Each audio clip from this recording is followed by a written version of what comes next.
En aquel tiempo fue Jesús a su pueblo en compañía de sus discípulos. Cuando llegó el sábado, empezó a enseñar en la sinagoga. La multitud que lo oía se preguntaba asombrada: ¿de dónde saca todo eso? ¿Qué sabiduría es esa que le han enseñado? ¿Y esos milagros de sus manos? ¿No es este el carpintero, el hijo de María, hermano de Santiago y José y Judas y Simón? ¿Y sus hermanas no viven con nosotros aquí? Y esto les resultaba escandaloso. Jesús les decía: no desprecian a un profeta más que en su tierra, entre sus parientes y en su casa. No pudo hacer allí ningún milagro, solo curó a algunos enfermos imponiéndoles las manos, y se extrañó de su falta de fe. Y recorría los pueblos de alrededor enseñando. Palabra del Señor. Gloria a ti, Señor Jesús. Posiblemente nuestro Señor estuvo varias veces en Nazaret desde el momento en que empezó su vida pública, aunque también por la ubicación, el sitio donde estaba colocada aquella aldea, no hizo de ella su lugar, de su centro de evangelización. Eso lo estableció en un sitio que no está muy lejos, en Cafarnaúm, a la orilla del lago, que era un cruce de caminos, estaba cerca de la frontera que iba ya a la zona de Siria. Sin embargo, repito, posiblemente varias veces visitó Nazaret, entre otras cosas, porque allí sí se quedó viviendo su madre, al menos durante un tiempo, durante su vida pública. Hay dos relatos de esta visita a Nazaret. Pueden ser del mismo momento o pueden ser dos momentos distintos. Uno de los relatos dice que intentaron matarle, en el otro, que es este que acabamos de escuchar, no habla de ello. Es decir, pueden ser dos visitas diferentes. Pero en los dos relatos la cosa va mal. En uno va muy mal, intentan matarle, y en el otro simplemente Jesús, como acabamos de escuchar, se siente rechazado por sus vecinos.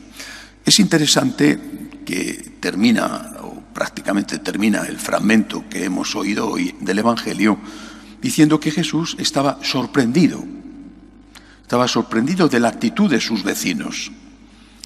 Primero, Nazaret era una aldea pequeña.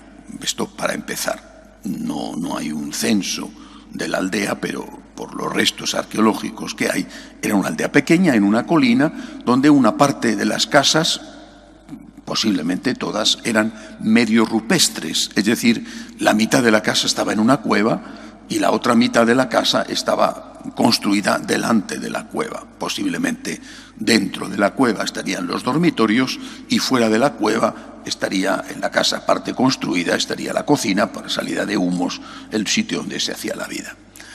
Era una aldea pequeña, no muchos habitantes, y una parte importante de ellos familiares.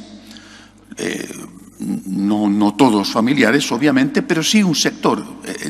Entre unos y otros, quien no era familia de uno, lo era indirectamente porque tu cuñada o tu tía o tal estaba casada con... Bueno, en España decimos pueblo pequeño, infierno grande. No sé si este refrán tiene motivos o no, pero es un refrán que se dice. Pueblo pequeño, infierno grande, ¿no? Y no os olvidéis de aquel sketch del humorista que popularizó la llamada vieja del visillo, ¿eh? Es decir, la cotilla que está detrás del visillo mirando a ver lo que hace cada uno de los que viven en la aldea. Bueno, seguramente algunas de ellas podrían haber sido empleadas por la CIA o la KGB con gran éxito debido a su especialización. Algo así pasó con Jesús, algo así. Pero esto le sorprendió al Señor porque en su corazón, en su sagrado corazón, donde no cabía y no cupo nunca el pecado, le resultaba sorprendente, extraño, incomprensible la reacción de sus vecinos y de sus familiares, dice el Evangelio. De sus vecinos, de sus amigos, de sus compañeros de juegos, de aquellos que tenían su propia sangre a través de su mamá, aunque la Santísima Virgen venía de Jerusalén, pero a través de San José como padre adoptivo. Jesús se sorprende del egoísmo humano. Y en este caso, de un pecado que por lo menos en Nazaret lo tenían, la envidia. Porque esta fue la clave de todo, la envidia. La envidia. Jesús, cuando llega en este momento a Nazaret, ya tiene una fama, ya tiene una aureola de predicador, de hombre que hace milagros. Viene precedido de esa fama y ni siquiera le dan la oportunidad de que lleve a cabo en el pueblo aquellos milagros, curando a quien fuera de forma extraordinaria, que había hecho en otro sitio, en la vecina Cafarnaúm, en Caná. Envidia. Ahora, lo que nosotros tenemos que analizar es cuánto de esa envidia está en nuestro corazón. Porque la envidia acaba con las relaciones. Por ejemplo, las relaciones entre hermanos.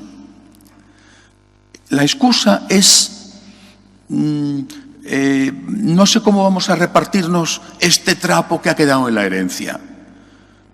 El trapo no le importa a nadie.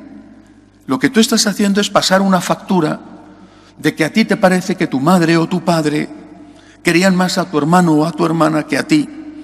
Y ahora estás despachando viejas facturas, haciendo de una tontería una excusa para vengarte de eso que, según tú, no te fue dado con justicia, porque al final lo que hay es un problema que viene incluso desde la infancia.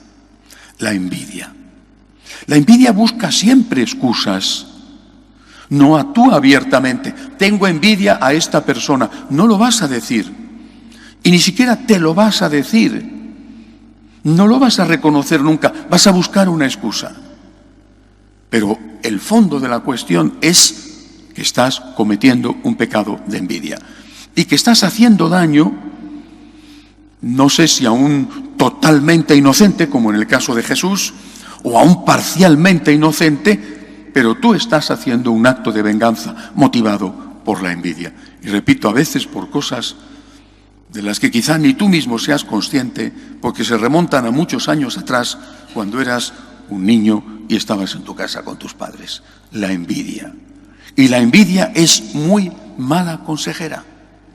Por eso, viendo esto que le pasó a nuestro Señor en su pueblo, esto que le sorprendió, porque él no podía conocer, porque era la pureza absoluta, esto que le sorprendió y que encuentra presente en el corazón de sus amigos, de sus compañeros, de su familia, lo que tenemos que hacer es un examen de conciencia. ¿Cuántos de mis rencores están motivados por la envidia? ¿Cuánto del rechazo hacia esta u otra persona es una situación previa a lo que estoy diciendo? ¿Cuánto estoy justificando con excusas que esta persona me cae mal porque le tengo envidia? Que esta persona me cae mal porque pienso que es querido más que yo por tal o cual otra persona. ¿Cuánto de mi comportamiento se debe a los celos? Seguramente si fuéramos más honestos con nosotros mismos, si reconociéramos cuál es la causa de nuestros rechazos, de nuestro rencor y a veces de nuestras malas acciones, al menos tendríamos un poco de sentimiento de culpa. Es posible también que esto lo identifiquemos perfectamente con los demás, ¿eh? Es decir, que podamos señalar con el dedo y decir, pues sí, mira, mi hermano o este amigo o esta persona o este religioso o este compañero de comunidad, este párroco, este vicario, quien sea, está actuando por envidia. Somos bastante listos para descubrir este pecado en el comportamiento ajeno. Lo que tenemos que hacer es mirar si este pecado es también parte de nuestro comportamiento. Intentemos entrar en el corazón de Jesús, ese corazón inmaculado que veía las cosas al margen de la acepción de personas. Esto está mal, esto está bien, está mal o está bien, pero no, esto me parece mal porque quiero pasarle a esta persona una factura por algo que incluso posiblemente él ni ha hecho ni tiene la culpa. Que no nos pase a nosotros como les pasó a los vecinos de Jesús. Tienen a Jesús con ellos y no les saben ver. Vive Jesús con ellos y no les saben descubrir, porque la envidia actuó de muy mala consejera. Que así sea. De pie, por favor.